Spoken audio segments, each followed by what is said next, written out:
So, what's up guys sa mga followers and mga bagong followers ko po ngayon sa TikTok. And maraming pong salamat guys. Road 5,000 followers na tayo. And hindi man ako ganun ka-active guys, pero maraming pong salamat sa supportan nyo guys. And ngayon guys, may i-share lang ako sa inyo. Hindi ko alam kung ano to, kung anong meron kay TikTok, bakit ako binigyan ng ganitong notification. Nakikita nyo ba yung nasa taas? Ayan o. Ayan yung nasa taas. Ayan. You authorize TikTok to promote your videos. Sabi kasi, your videos may get more exposure for free. So, wala akong babayaran. If you want to cancel your authorization, email us at tiktok commerce ug@tiktok.com.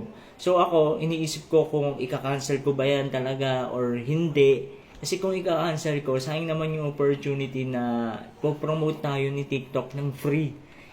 Hindi ko alam kung lahat tayo or lahat ng TikTok dito or yung mga ibang influencer na nakaranas niyan. Kasi ako bago lang yan. Hindi ko alam kung paano gamitin, kung paano ako ipopromote ni TikTok. Hindi ko alam kung may gagawin ba ako or magbi-videos lang ako tapos ipopromote ba ako ni TikTok. Yung ganun, eksena.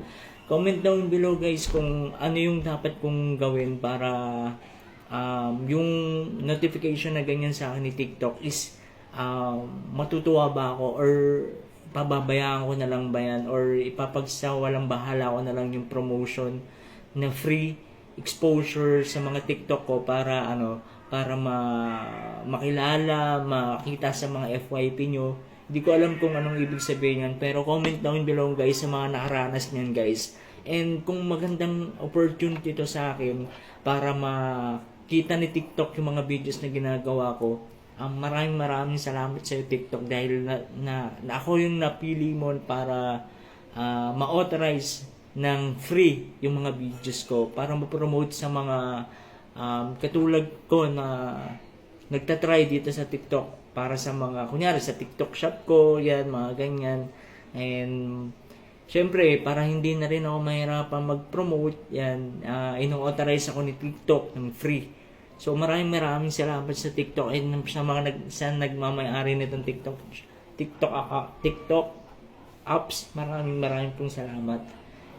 Kung ito po yung way ko para mas ma-expose dito sa TikTok account, sa aking account dito sa TikTok, gagawin ko po yung best ko para mas maging maganda po yung mga ipapakita kong content dito. And ayun guys, maraming salamat yan and comment kayo guys kung maganda yan or hindi. Thank you.